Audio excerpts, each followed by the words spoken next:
बरेच जणांचे form pending to submitted अजून देखील दाखवत आहेत आणि बरेच जणांचे फॉर्म इन रिव्ह्यूमध्ये दाखवत आहेत. बरेच जणांचे फॉर्म जे आहेत आता अप्रूव्ह झालेले आहेत आणि काही जणांचे फॉर्म जे आहेत त्या ठिकाणी डिसअप्रूव्ह झालेले आहेत. अशा पद्धतीने बघू शकता. तर डिसअप्रूव्ह फॉर्म झाला आहे, मग त्याला एडिटचं ऑप्शन कोणाकोणाला भेटणार आहे, कशा पद्धतीने फॉर्म एडिट करता येणार आहे तीच माहिती आपण या व्हिडिओमध्ये बघणार आहोत. त्यासाठी हा व्हिडिओ शेवटपर्यंत पाहत राहा. या व्हिडिओला एक लाईक नक्की करा. तर बघू शकता डिसअप्रूव्ह ज्यांचे फॉर्म झालेले आहेत त्यांना अशा पद्धतीने येत आहे. या ठिकाणी खाली व्ह्यू रिझनचं ऑप्शन येत आहे. This survey rejected, you can update details and reapply. तर ही काय आहे, लाईव्ह आपण ॲपमध्ये जाऊन देखील ही माहिती बघणार आहेत. तर आता बघा ज्यांचे फॉर्म अप्रूव्ह झालेले आहेत अशा पद्धतीने ज्यांना आलेला आहे अप्रूव्ह म्हणून त्यांचा सर्वांचे फॉर्म आता अप्रूव्ह झालेले आहेत. बऱ्याच जणांचे फॉर्म अप्रूव्ह होत आहेत, लगेच अप्लाय केल्याबरोबर देखील दुसऱ्या दिवशी देखील अप्रूव्ह होत आहेत. तर ह्यांना आता डायरेक्टली पैसे जे आहेत DBTद्वारे भेटणार आहेत. त्यांना आता काही करायची गरज नाही. ज्यांचे फॉर्म अप्रूव्ह झालेत ते लाभार्थी झालेले आहेत, त्यांच्या फॉर्ममध्ये काही त्रुटी निघालेल्या नाही आहेत, तर त्यांचे फॉर्म अप्रूव्ह झालेले आहेत. परंतु या ठिकाणी बघा आता ज्यांचे अप्रूव्ह झालेलं आहे आता पेंडिंग टू सबमिटेड आहे त्यांनी काय करायचं आहे. तर जे रिजेक्शन या ठिकाणी येत आहेत त्याची कारणं काय आहेत, त्यापैकी जर तुम्ही चूक केलेली असेल, पेंडिंग टू सबमिटेड तुमचा फॉर्म दिसत असेल तर तुम्हाला जर एडिटचं ऑप्शन असेल अजूनही तुम्ही एकदाही एडिट नाही केलेलं तर पेंडिंगवाल्यांनी देखील आपला फॉर्म व्यवस्थित आहे का, त्याच्यामध्ये काही चुका आहेत का ते पाहून तुमचा फॉर्म जो आहे तो एडिट करून घ्यायचा आहे. जसं की बघा पेंडिंगमध्ये जर असेल तुमचा फॉर्म आणि तुम्ही आधार कार्डच्या दोन्ही साईड अपलोड नाहीत केल्या तर आधार कार्डच्या दोन्ही साईड अपलोड करून घ्यायच्या. त्यामुळे बरेचसे फॉर्म जे आहेत त्या ठिकाणी रिजेक्ट होत आहेत. रेशन कार्डची दोन्ही साईड तुम्हाला अपलोड करून घ्यायची आहे, त्यामुळे देखील बरेचसे फॉर्म रिजेक्ट होत आहेत, तेही लक्षात राहून द्यायचं आहे. आणि नाव वगैरे देखील चेक करायचं आहे, आधार कार्डप्रमाणे नाव टाकलेलं आहे का, नाव वगैरे चुकलेलं नाही ना. त्याचसोबत हमीपत्र तुम्ही जर अपलोड केलेलं आहे, हमीपत्रामध्ये सर्व जे चौकोन आहेत त्याला टिकमार्क करायचे आहेत, साईन वगैरे करायचे व्यवस्थित आणि हमीपत्र देखील तुम्हाला व्यवस्थित अपलोड करून घ्यायचे. त्याचसोबत ज्यांनी डॉक्युमेंट अपलोड केलेले आहेत रिजेक्टमध्ये बरेचसे डॉक्युमेंट क्लिअर दिसत नाहीत, ते वाचता येत नाहीत, त्याच्यामुळे देखील फॉर्म जे आहे त्या ठिकाणी रिजेक्ट होत आहेत, हे देखील तुम्ही पाहून घ्यायचे. त्यानुसार या ठिकाणी पेंडिंगवाल्यांनी पेंडिंग टू सबमिटेड ज्यांचा फॉर्म आहे त्यांनी ते करेक्शन करून घ्यायचं आहे. त्यासोबत पेंडिंग टू सबमिटेड आहे कधीपर्यंत या ठिकाणी इन रिव्ह्यूमध्ये येईल, तर लवकरच तुमचे फॉर्म इन रिव्ह्यूमध्ये येतील, म्हणजे तपासायला घेतले जातील. इन रिव्ह्यूमध्ये ज्यांचे फॉर्म आहेत त्यांचे फॉर्म तपासले जात आहेत. त्याच्यानंतर मग फॉर्म रिजेक्ट होणार की अप्रूव्ह होणार ते पुढे तुम्हाला त्याचा स्टेटस कळत राहील. परंतु आता ज्यांचे फॉर्म या ठिकाणी डिसअप्रूव्ह झालेले आहेत त्यांनी नेमकं काय करायचं, कशा पद्धतीने फॉर्म त्यांना एडिट करता येईल त्याबद्दलची माहिती आपण डिटेलमध्ये बघूयात. तर तुम्हाला काय करायचं आहे, तुमचं ॲप्लिकेशन जे आहे ते ओपन करायचं आहे. बघा नवीन फॉर्म ॲप्लिकेशनवरून भरला जात नाही, परंतु जुन्या फॉर्मचे तुमचे स्टेटस असतील किंवा एडिट असेल ते ॲपमध्ये तुम्हाला करता येईल. इथं लिहिलेले आहे पहा त्यांनी 1 ऑगस्ट 2024 पासून मुख्यमंत्री माझी लाडकी बहीण योजनेअंतर्गत नवीन फॉर्म भरण्यासाठी हे संकेतस्थळ सुरू करण्यात आलेलं आहे.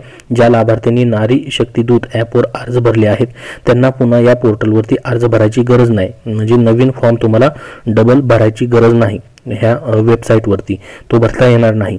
तर पात्र इच्छुक लाभार्थ्यांनी अद्याप या योजनेसाठी अर्ज नसेल केला तर हे संकेतस्थळ दिले पहा ladkibaheen.maharashtra.gov.in याच्यावरती नवीन अर्ज तुम्हाला करता येणार आहे. परंतु आता ज्यांचे फॉर्म या ठिकाणी रिजेक्ट झाले त्यांना एडिट करता येईल का, कशा पद्धतीने करता येईल, तर तुम्हाला काय करायचं आहे, यापूर्वी केलेले अर्ज याच्यावरती क्लिक करायचं आहे.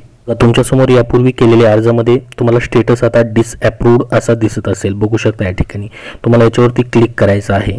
बघू शकता पूर्ण फॉर्म तुमच्यासमोर ओपन झालेला आहे. या ठिकाणी ज्यांचं अशा पद्धतीने दाखवत आहे, बघू शकता मुख्यमंत्री माझी लाडकी बहीण योजना पुढे डिसअप्रूव्ह लिहिले आहे आणि खाल्लेले this survey rejected, you can update details and reapply. तर बघू शकता काही जणांना अशा पद्धतीने देखील येत आहे, तुम्ही पुन्हा फॉर्म जो आहे या ठिकाणी अप्लाय करू शकतात. तर बघा कशामुळे रिजेक्ट झाले ते रिझन तुम्हाला अगोदर बघायचे आहे, व्ह्यू रिझनवरती क्लिक करायचे. बघू शकता डॉक्युमेंट व्यवस्थित अपलोड केलेले नाही.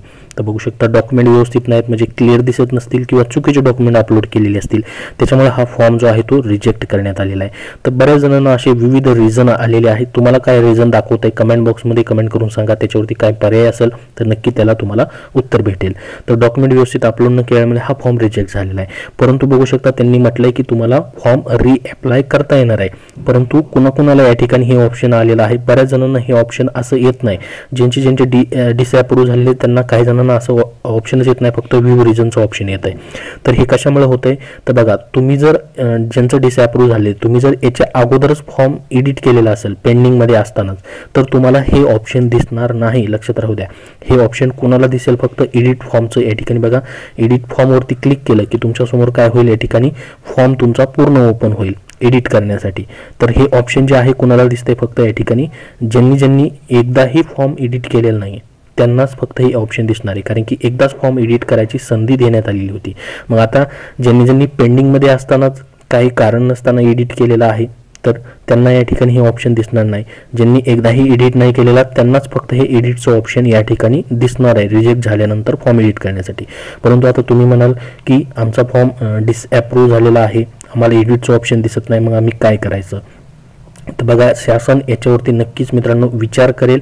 याच्यावरती ज्यांना या ठिकाणी हे ऑप्शन दिसत नाही एडिट करायचं, रिअप्लाय लिहून आलेलं आहे, ते म्हणतात की या ठिकाणी तुमच्या डिटेल्स अपडेट करा, रिअप्लाय करा, परंतु एडिट फॉर्मचं ऑप्शन दिसत नाही, मग त्यांनी काय करायचं. त्याच्यावरती नक्कीच मित्रांनो या ठिकाणी शासन स्तरावरनं काही ना काहीतरी अपडेट या ठिकाणी भेटून जाईल. त्याच्यावरती कामही चालू असेल, त्याच्याबद्दल जसं अपडेट येईल तसं तुम्हाला नेक्स्ट व्हिडिओमध्ये नक्की माहिती दिली जाईल.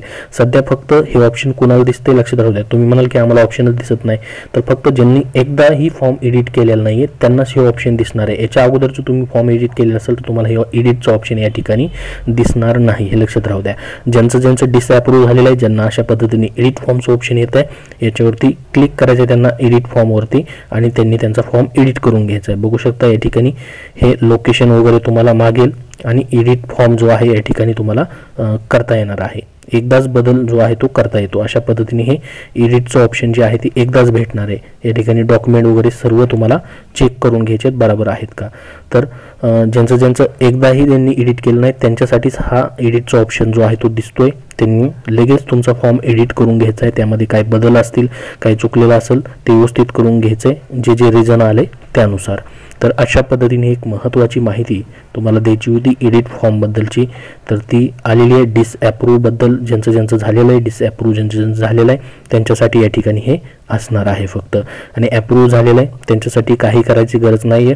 त्याचसोबत ज्यांचं इंटरव्ह्यूमध्ये आहे म्हणजे त्यांचा फॉर्म जो आहे तो चेक केला जातोय, लवकरच तुमचं त्याबद्दलचं रिझन समजेल, म्हणजे अप्रूव्ह होणार आहे की डिसअप्रूव्ह होणार आहे. आणि पेंडिंगमध्ये ज्यांचं आहे त्यांनी देखील काही करायची गरज नाही. परंतु तुम्ही जर पेंडिंगमध्ये फॉर्म आहे तुमचा तर एडिट करायची गरज असेल तरच एडिट करा.